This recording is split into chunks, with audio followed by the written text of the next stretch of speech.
silang apat po ang nagko-compose ng small committee.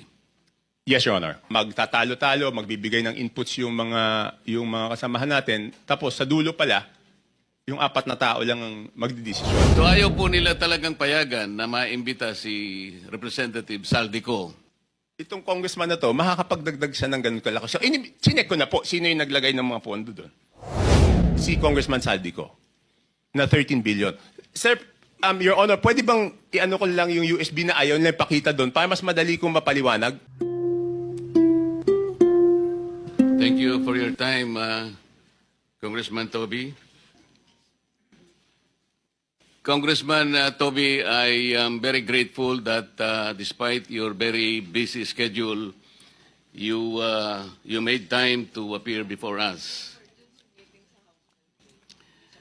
Let me first ask you that in one of your hearings at the House of Representatives, where particularly the insertions have been discussed, I remember Representative Egay Erice and yourself were asking that Representative Elizalde Co be invited in order for him to shed light on the issues being taken up in that hearing. Am I correct, sir?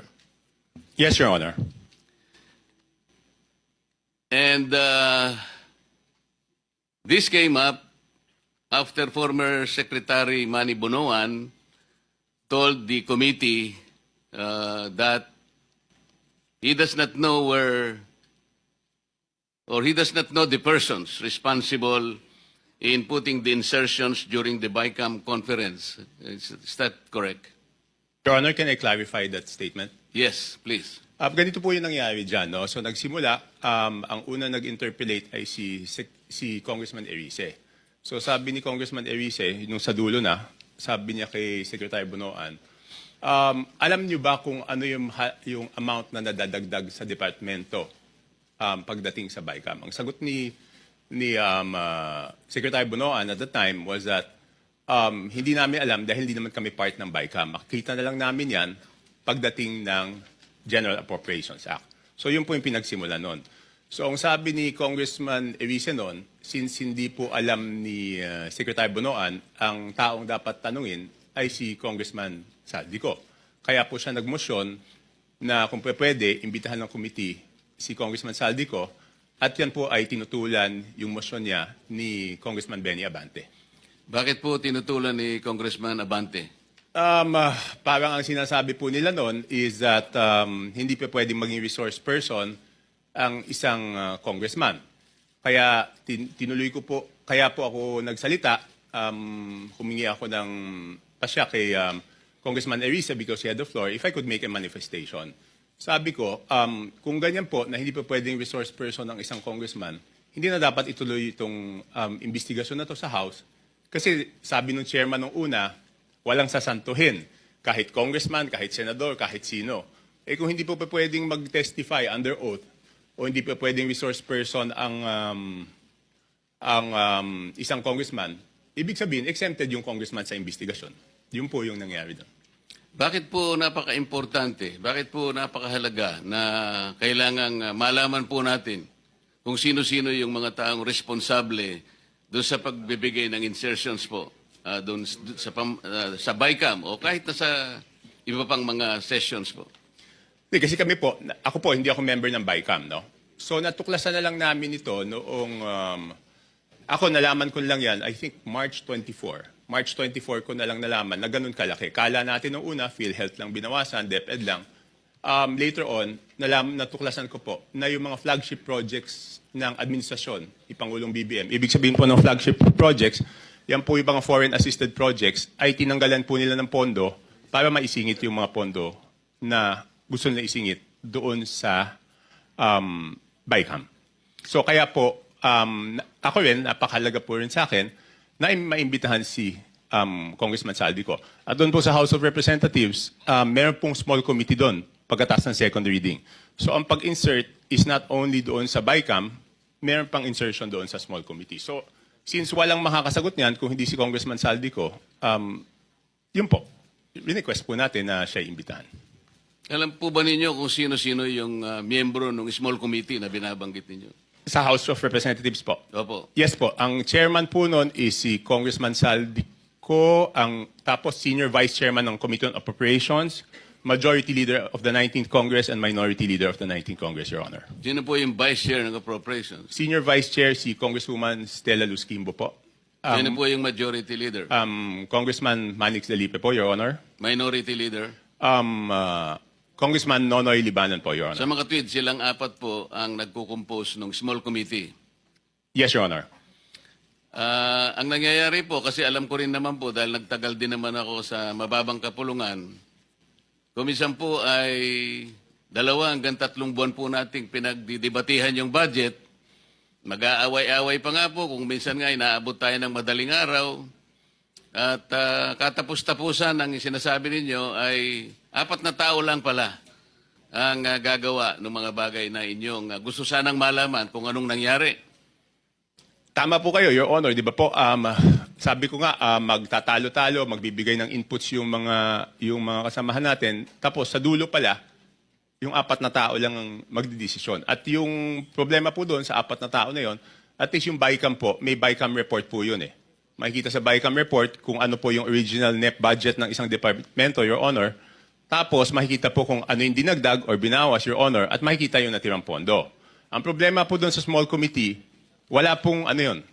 Di ba po, nung unang araw namin ng budget briefing, nandun po si Sec Mina, nandun po si Yusek Cathy, hiningi ko na po yung report ng small committee.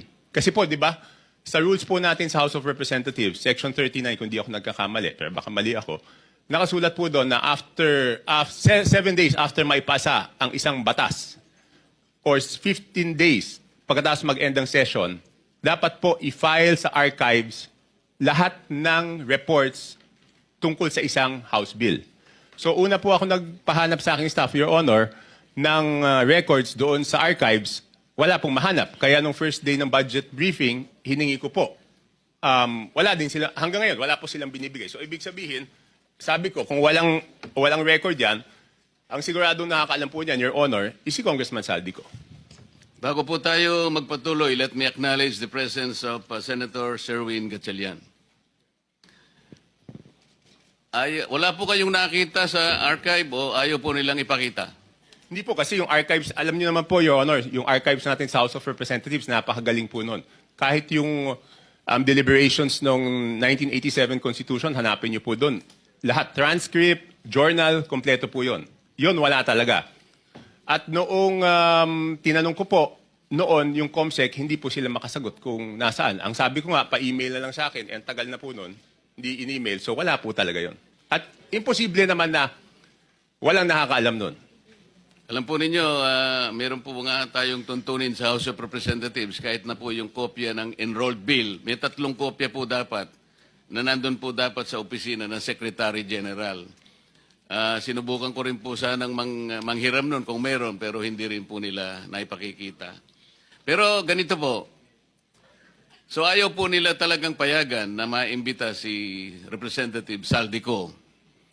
Meron bang pagkakataon na kahit papaano nakita nyo rin po kung sino talaga ang may kagagawan ng mga insertions doon sa BICAM?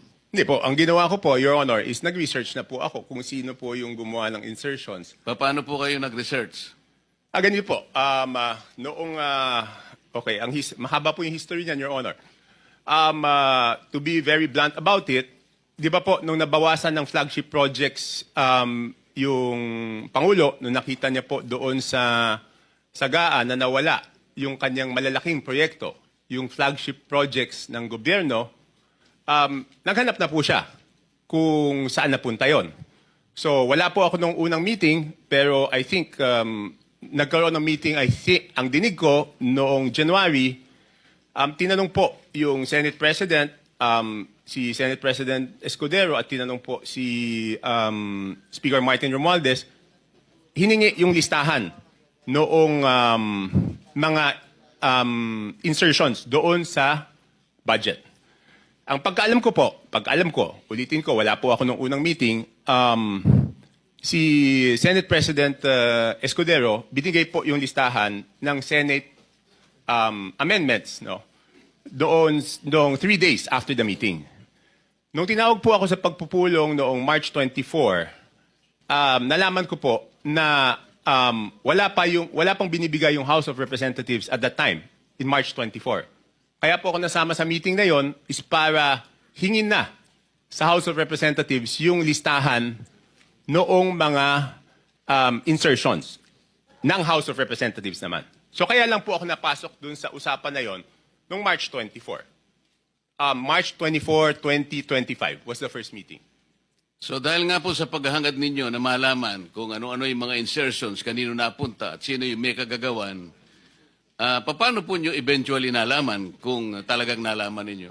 Hindi, ganito po, Your Honor. So March 24, paglabas ko doon, kasi nagmamadali na no si Secretary Bunoan eh. Kasi ang worry niya po noon, March 29, mag-election ban po, di ba? So hindi maa-award, hindi mapapagawa yung projects. At pag hindi po napagawa yung projects, apektado po yung buong ekonomiya natin, di ba po? So paglabas ko, tinawagan ko po si Congressman J.J. Suarez kasi sabi sa akin doon sa meeting na yon na since wala na si Saldico, ang kumakausap na lang sa mga department secretaries ay si Congressman J.J. Suarez. So ang ginawa ko po, Your Honor, tinawagan ko siya, hiningi ko po yung listahan ng insertions. Pero nagtagal po bago po nila naibigay sa akin. I think 3 batches bago po nila naibigay sa akin yung kompletong listahan po nung sa House of Representatives. Sa mga po ay kinausap nyo si Congressman J.J. Suarez, nagbigay naman po ba siya ng impormasyon na inyong hinihingi? Tinawagan ko po. Nung una, nagpabigay siya ng hard copy. Sabi ko, paano ko naman hahanapin to? Hard copy. Pero nagtagal eh. Checking ko lang po kung anong date niya binigay. Basta hindi ka agad. Tapos, ang nangyari po noon, binigay rin in 3 tranches. Una, nagbigay ng isang batch. Pangalawa, nagbigay ng isang batch. Tapos yung isang batch na tagalan. So sabi ko, hindi ko po mache-check kung at hindi ko masasubmit sa executive branch kung hindi kompleto. So later on, napilitan namin silang ibigay yung kompletong listahan, Your Honor. Ano po ang nakita ninyo nung ibigay nila ang kompletong listahan sa inyo? Hindi, ginawa ko lang, Your Honor, is pinagkumpara ko po yung di ba po, admittedly, lahat naman po kaming congressman, pag nakita yung NEP, ang natural na tendency naman hihingi ng extra para sa aming distrito. Okay? So susulat po kami. At least ako, sumusulat ako. So siyempre, nung binigay sa akin yung listahan, ang unang naisip ko noon, ang una ko pong naisip is, kung ikaw, congressman, hihingi ka para doon sa distrito mo. Hindi ka naman hihingi para sa ibang distrito. So minatch-match ko po yung data. Ang haba doon, hindi ko alam kung gaano karami. Ang una kong ginawa, kasi wala naman nakasulat na congressman doon. Ang nakasulat yung district. So para malaman ko yung congressman, hiningi ko po kay Yusek Katib. Pinadala ko sa kanya yung file, and she can confirm this. She is here. Sabi ko, Yusek, pakiisa-isa mo nga, lagyan mo kung sino yung congressman kasi gusto ko i-compare yung proponent tsaka yung congressional district. Kung congressional district, hindi ko naman kabisado kung sino yung congressman doon eh. So ang sabi ko sa kanya, pakilagay mo yung pangalan ng congressman. So binalik niya po sa akin. Pagkatapos noon, sabi ko po kay Congressman Suarez, ikaw naman, ilagay mo yung pangalan ng proponent. Sabi niya, bakit kailangan yung proponent? Kailangan siyempre malaman kung sino yung nag-request. So later on, matagal, hanggang nung sinabi ko, walang gagalaw dito, hindi ko ma-represent ito. Kasi pinapaayos sa akin eh. Siyempre gusto ko, pag pinisenta ko po, dahil ako magpipresenta nun, kailangan kompleto yung data. So sabi ko, hindi ko masisimulan yung presentation kung hindi nyo ibibigay kung sino yung proponent. So later on, naibigay din. Hindi ko lang, wala lang yung telepono ko sa akin, Your Honor. Hindi ko ma-check na andun. Sa makatwid, naibigay naman sa iyo ni Yusek Cathy Cabral kung ano-anong mga distrito yon. Yes po, Your Honor. At naibigay naman sa iyo ni Congressman J.J. Suarez kung sino yung proponents doon sa mga distrito. Yes, pero nagtagal po. Nagtagal. Kaya ngayon po, pwede ba niyong sabihin sa amin kung ano ang napansin ninyo kung ang pag-uusapan ay yung mga distrito at yung mga proponents na nagbigay o naglagay doon sa mga distrito na yon? Ano yung unusual na napansin niyo kung meron man? Hindi, Your Honor, ang una ko pong ginawa, siyempre ako po yung magpepresenta. Ayoko naman na ako magpepresenta tapos mali pala yung data na pipresenta ko. So ang una ko pong chinek, Your Honor, is yung kasi di ba sa BICAM, may nadagdag naman talaga po doon sa Navotas. Okay? Yun nga, ini-issue sa akin, insertion yun. Hindi ako makakapag-insert, Your Honor. Kasi ako po ay hindi membro ng BICAM. So pwede lang po ako mag-request kung ano man yung pumasok doon sa BICAM, yun amyenda na pinayagan ng BICAM. Okay? Opo. So, para hindi ako mapahiya, ang una kong chinek is kung tama yung pumasok o Sa ilang nadagdag. distrito? Hindi, yung sa akin muna. Yun nga po, sa distrito niyo. Kasi alam ko po kung magkano yung nadagdag sa akin sa BICAM. Tumama naman po. Tumama, kasi ang request ko noon is 1.1 o 1.2. Ang pumasok po galing sa House of Representatives na request is 529 at meron po galing sa Senate na 121 po yata. Pero yung sa Senate is all classrooms po yon. So nung tumama na, sabi ko, since tama yung sa akin na nadagdag doon sa aking NEP, kumpiyansa ako na tama yung records. So ginawa ko po, pinesent ko na po. Ano po yung nakita nyo sa ibang distrito na hindi masyadong, na very unusual? Halimbawa sa dalawang probinsya ng Mindoro. Mindoro Oriental at saka Mindoro Occidental. Because I'm going to take advantage of the presence of the good governor of Mindoro Oriental. Kaya ko lang po tinatanong. With no offense meant, Your Honor, kay Gov. Dolor and to my fellow congressmen, ng district congressmen, ang una ko pong napansin doon is lumobo yung dalawang Mindoro, isang Oriental, isang Occidental. Ang NEP po nila is something between 1.5, sabihin na natin para safe ako, hindi lumampas ng 2.5 yung, but I have the figures, Your Honor, kaya lang para lang mabilis po tayo, Your Honor. Hindi lumampas ng 2.5 yung NEP nila, pero ang GAA po nila is, magkano ba? 20 billion. So, nagulat ako, sabi ko, in fairness doon sa mga district congressmen, Your Honor, hindi po nila kaya gawin yun. Hindi kayang gawin ng regular congressman na magdagdag. Hindi naman po sila miyembro ng Committee on Appropriations. Parehong first-term congressman po yun. So hindi nila kakayanin magdagdag ng ganun kalaki. Kasi ang hirap po, di ba? In my case, nag-request ako 1.2 billion, ang nabigay lang 569. So paano namang itong congressman na to, makakapagdagdag siya ng ganun kalaki? So chinek ko na po, sino yung naglagay ng mga pondo doon. Sige po. Tapos po, nagulat din ako kasi siyempre makikita ko doon sa proponent tsaka doon sa district congressman. Nagulat po ako na, for example, alam ko po kayo dating party list, Your Honor.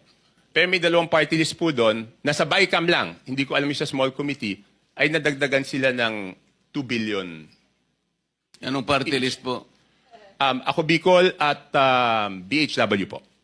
Ang alam ko po, Your Honor, ang party list congressman, ang allocation po yata, kung di ako nagkakamali, but I'm sure you know better, is 100 to 150 million lang. Tama po yun. Kapag kayo po ay party list representative, tuwang-tuwa na po kayo pagka nakakuha kayo ng 170 million. So sinasabi po ninyo, isang dalawang party list yan, 2 billion po yung nakuha Sa BICAM po. sa BICAM. So, hindi ko na po na-check, Your Honor, yung kasi one-man team to, ako mismo ano nito eh.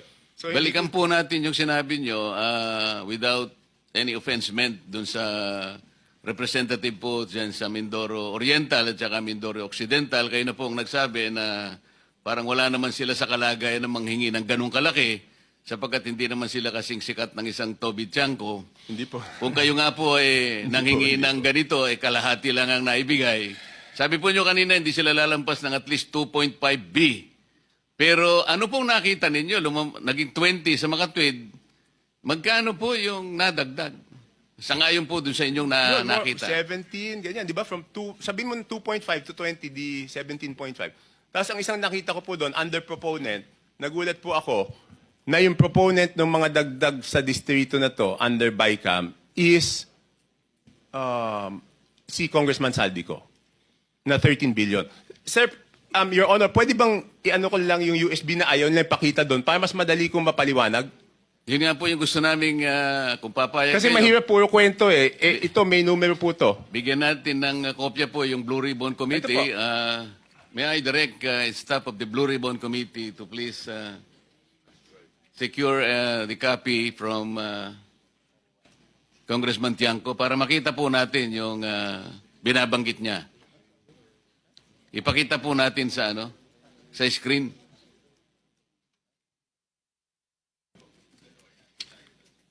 Let me acknowledge also the presence of Senator Rapi Tulfo.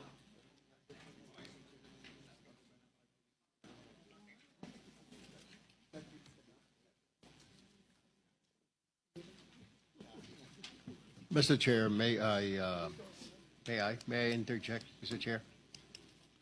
Yes, Senator.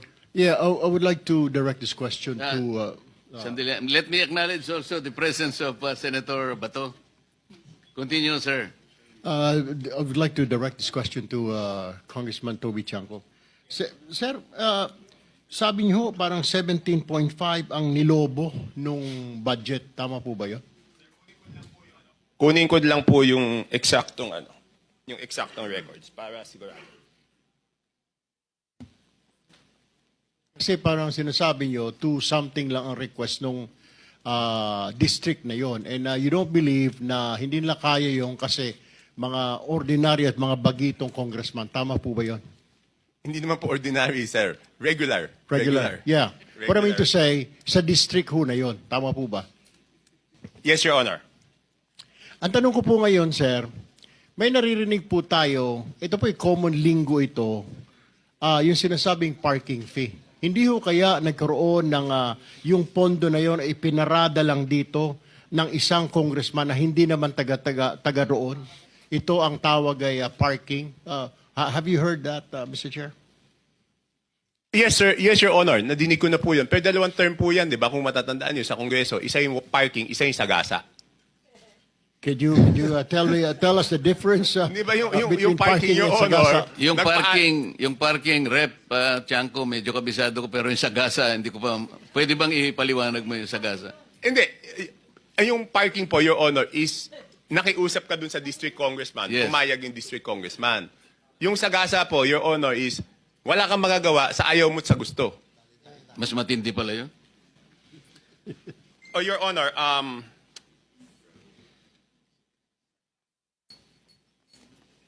so dalawang term po yan, Your Honor. Isang parking, isang... Kasi madidinig mo sa congressman nasagasaan kami. Paano naman kayo nasagasaan? Binatuhan kami ng pondo na hindi naman namin alam. Ang ibig sabihin, Mr. Chair, yun nangyari sa Mindoro ay sagasa po yun? Your Honor, I have no personal knowledge. Your Honor, ito po.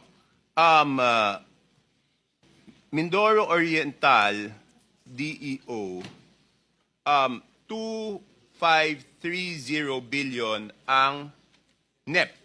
Nandito naman po si Yusek Kati, pwede niya i-confirm to kung pareho yung records namin. Tapos, ang total budget is 20 billion 999 million.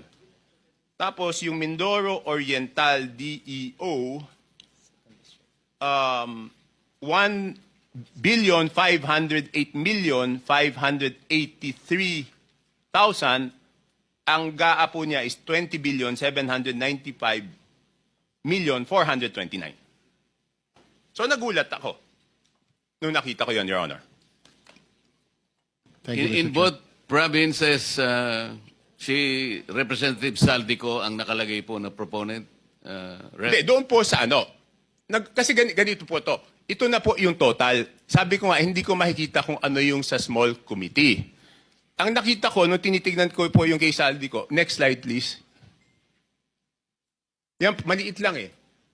Yan po. For example, ito muna, Abra. Ang proponent is Congressman Saldico. Hindi ko na po linagay yung district congressman, sir, kasi, Your Honor, kasi sabi ko nga, baka naman wala siyang alam, tapos mababash siya ng mababash, di ba po? So, ang nadagdag po from to the district of Abra is, sige, next slide, is 3,400,000,000. Your Honor, hindi ko po mabasa. Basta 3,400,000,000. 68,345. Ayan po, Your Honor. Okay. Yan po, out of Saldico's insertion. Okay, next slide. Yan na po yung Mindoro. Yung next is Mindoro. Tignan ko lang po dito sa akin. Meron din akong kopya niyan.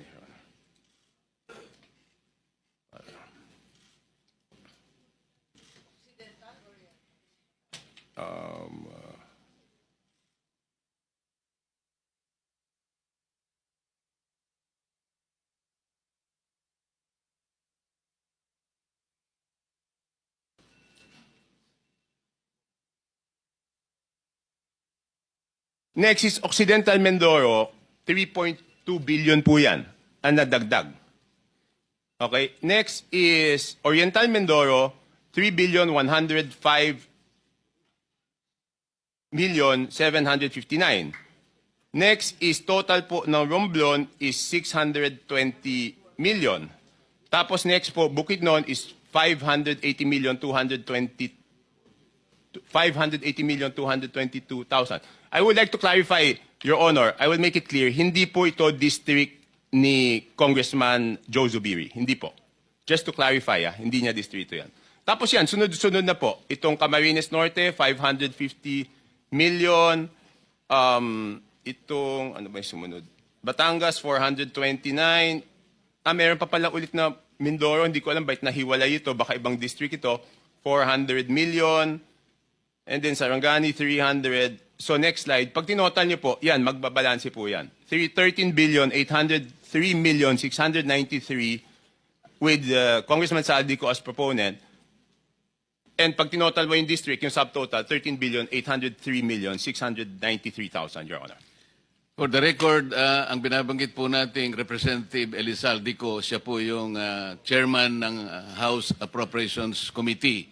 Sa makatwid po, Rep. Toby, kung titingnan po natin at pagbabasihan, ito pong nakalap po ninyong impormasyon, lumalabas po na si Rep. Saldico ay siyang proponent ng halos 13.8 billion. Hindi natin malaman kung ito pinarada o sinagasa. Yun po ba ang ating conclusion? Ano po yung ilang congressman dyan, sabi na hindi amin yan. Hindi namin ni-request yan.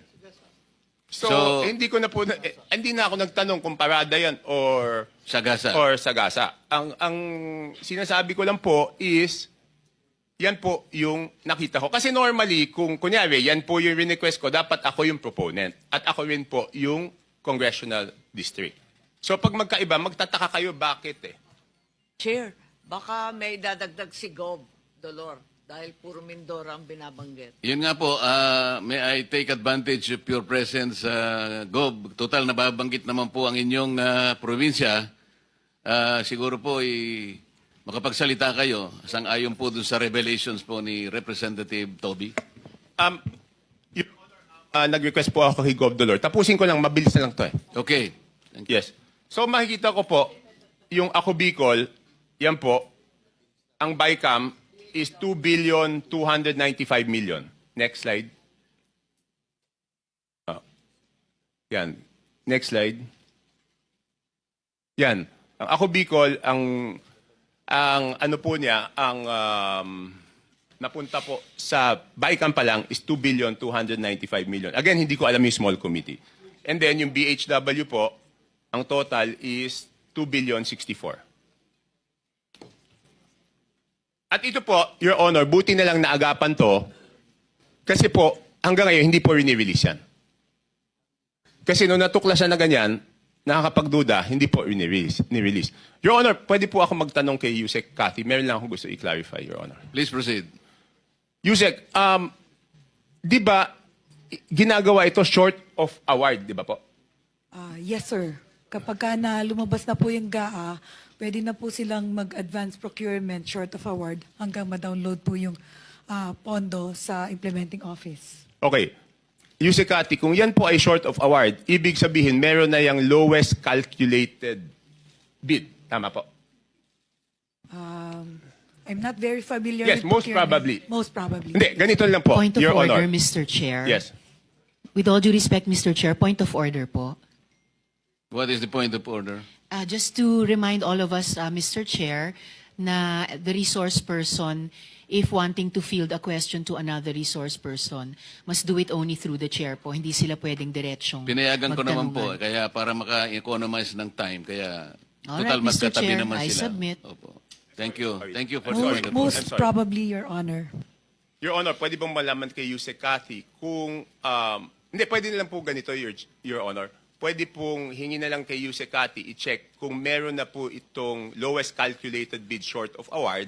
At kung merong lowest calculated bid short of award, isubmit po sa committee ninyo kung natuloy yung bidding, kung sino po yung most probably na mananalo kasi siya po yung lowest calculated bid. Sa tingin ko napakahalaga yun para sa inyong committee, Your Honor. Thank you, Rep. Toby. I think that is in order. Yusek Cathy, I think you should Yes, Your Honor. submit to the committee kung alin na dito yung binabanggit ni Rep. Toby na nagkaroon na ng, what is your term? Bidding short of award. Bidding short of award. Para malaman po natin at mabantayan na. Can you do that, Yusek Cathy? Yes, Your Honor. We will direct all the implementing offices, whether it's regional office or district engineering office, to submit all the bidding documents of these projects that are bidded out short of award, Your Honor. Thank you. Thank you for your cooperation. Your Honor, ang request ko po, kung pwede, kung papayagan po ng committee, bibigyan ko po si Yusek Cathy nito para ilagay na niya. Hindi naman po kailangan po siguro ng committee, Your Honor, yung buong records. Kailangan lang ilagay kung sino yung posibleng mananalo kung natuloy po. Yes, I think that is in order. Kung pwedeng maibigay nyo na rin ang kopya kay Secretary Yusek Cathy. Yes, Your Honor. Thank you, Your Honor. That's all. Chair, pwedeng humirit. Yes, Senator Amy. Maraming salamat, Chair. Palibasa natututo tayo ng wika ng Kongreso. May sagasa pala, may parking pala. Ano naman yung allocable at non-allocable? Lagi kong naririnig sa Kongreso, hindi ko maintindihan. To whom are you directing the question, Senator Kung Amy? maaari kay Congressman Toby, kasi naririnig ko, kung meron sila allocable, yung non-allocable, wala sila. Paano ba yun? Your Honor, hindi ko po alam yung allocable at non-allocable kasi importante lang, pag lumabas po yung NEP, ang titignan ko po lang po doon is yung total NEP. Hindi ko na po tinitignan ko ano po yung allocable tsaka non-allocable. Baka po si Yusek Cathy po ang nakakaalam, Your Honor. Yes, Mr. Chair, mukhang alam ni Yusek Cathy. Your Honor, Mr. Chair, let me explain. Yung not allocable, yun po yung hindi naman part ng district allocation. Ito po yung mga big ticket projects like foreign assisted na hindi naman po bumababa sa district maintenance fund, equipment fund, preliminary and district engineering fund, right-of-way fund. Yun pong district allocable, yun po yung based on a parametric formula that the Secretary Bonoan has instructed to prepare at least to determine more or less ano po yung ceiling ng budget kada distrito, Your Honor, Mr. Chair.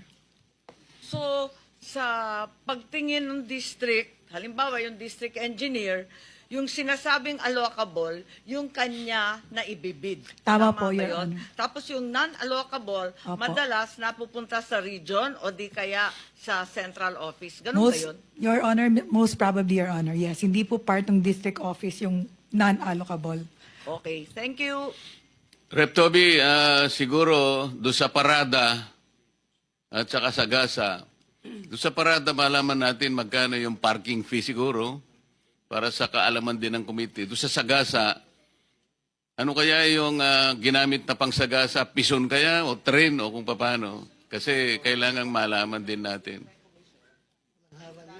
Your Honor, hindi po ako sumasama sa mga usapang parking, so hindi ko po Opo, alam po namin yon. Baka lang alam ko po, hindi po ako pumapasok sa usapan. pagsisiyasat ninyo ay makatulong naman kung ilan yung mga parking fees po. Sapagkat sinusuri na rin po ito, kaugnay din ng pagtukoy natin sa maanumalyang mga flood control projects. Your Honor, pasensya na po. It's baka third-hand information, chismis eh. So, ayoko naman magsabi ng chismis kung hindi naman yung mismong naparadahan ang magsasabi sa akin na siya'y naparadahan. Ng ganun. Salamat po. Mr. Chair, may itatanong lang ako doon sa bid short of award. Kasi nalilito ako. Ang pagkaalam ko po kasi, only projects that are included in the NEP can undergo pre-procurement. Bakit dito sinasabi na pati yung initiatives, insertions in the small committee and the BICAM also undergo pre-procurement bidding short of award? Di ba bawal yun? Akala ko yung NEP lang. Madam Chair, if I Yes may. po, ayun. Yes po. Ano po yan, nasa rule po ng New Government Procurement Act. Ang pwede lang pong i-early procurement. Hindi ko po alam yung term nila na short of bid award. short of award, Ang yeah. meron po tayong term is early procurement Early- activities. Ang So ibig yung sabihin po early nun, procurement, ito iba po, pa yun sa pre-procurement, yeah, no? ito po yung pwedeng ipabid pag nasa National Expenditure Program na. Pero pag nasa BICAM po at saka sa hindi na po kasi nagbago na po yung Kaya- mga numero eh. Kaya nga, so Magkaiba po 'yon. So, yun na nga, yun ang tinatanong ko. Yes, We're ma'am. talking about the same thing. Opo. So, yun ang Mali lang tinatanong po ko. siguro yung pagkakagamit ng term ni Yusek Cathy. Yung kanina, yung kay Yusek, hindi maaring i-pre-procurement o i-early procurement o i-bid short of award kapag hindi kasama sa NEP. Hindi ba ganun yun? Yes po. Dapat, Section yung mga 21 po. Yung mga insertions, congressional initiatives, lahat yan, walang pre-procurement. Wala po. So, walang aregluhan sa kontratista. Wala po. Ang walang early down payment o mobilization fund. Yes, ma'am. Magkaliwanagan Opo. lang Yun po, tayo. early procurement po, Section 21 of the New Government Procurement Act. Yes, Yes, ma'am. that went through the Senate. Thank you. Opo. Point So of I order, think that Mr. is Chair. very clear. Mr. Chair. Nasa bagong na yan, new Government Procurement RA 12009. Mr. Chair, point of order, Mr. Chair. I just want to know what is the process of the other colleagues having their time questioning. Kasi kung hindi, wala eh. Kahit na sino sumingit, sorry, it's okay. Kahit na sino Sige. sumingit-singit, ito kanina pa, more than half an hour na siya, hindi pa siya nakapagsalita. Siguro naman bigyan natin ng allocation each senators ng time limit o 10 minutes, 10 minutes. Kasi kung hindi, kanya-kanya tayo, sabog-sabog tayo. Yun lang po yung aking pananaw, Mr. Chair. Okay, thank you very much for the point of order. Any more member of the committee who wish to ask questions to Representative Toby? Di ba dapat first come, first serve, Mr. Chair? Marami ata. Yun nga po, kung merong gustong magtanong, kailangan mag-express na po para Mr. Chair,